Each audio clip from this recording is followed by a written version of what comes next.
see, it's very hard to change course. The academy is huge, and even if you add a couple hundred people, it's not going to change the overall demographics very quickly. And John, just a final point, those leaked emails from Sony, they revealed quite a bit, didn't they, about how some of the main houses still see minorities. Yeah, there was a very bad email exchange between the head of Sony Pictures and a very prominent producer named Scott Rudin, making jokes about President Obama's movie taste and all the movies that they thought he might like for African American films. So if you have people making those kind of off-color jokes in private, it probably shows what their real thinking is when they're making movies.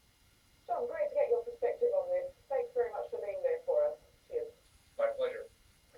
Well, do stay with us here on BBC News. Still much more to come, including a record beach closure on Australia's east coast after a 5-metre-long great white is spotted.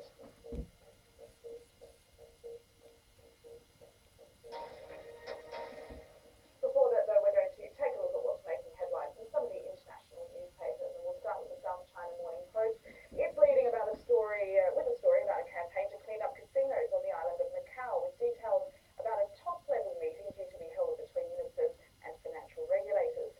In the Gulf news, there's a piece on renewable energy which explains that new technologies could save the region 220 billion litres of water a year.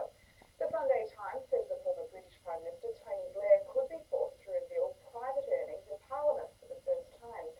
And in the US, President Obama is set to clash with the Republican-controlled Congress by vetoing fresh sanctions against Iran. Now, this story is according to the Wall Street Journal's weekend edition. It also quotes the president as saying that these measures would undermine democratic efforts to curb Iran's nuclear program.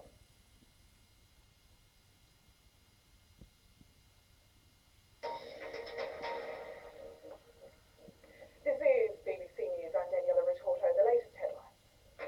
Greek police have detained 4 terror suspects, but Belgium has denied one of them is the ringleader of Thursday's foiled plot. And in Niger, protests over Charlie Hebdo's portrayal of the Prophet Muhammad have left at least 5 people dead. Thousands of people are gathering in the Philippine capital Manila for an outdoor mass to be held by Pope Francis on the last day of his visit to Asia.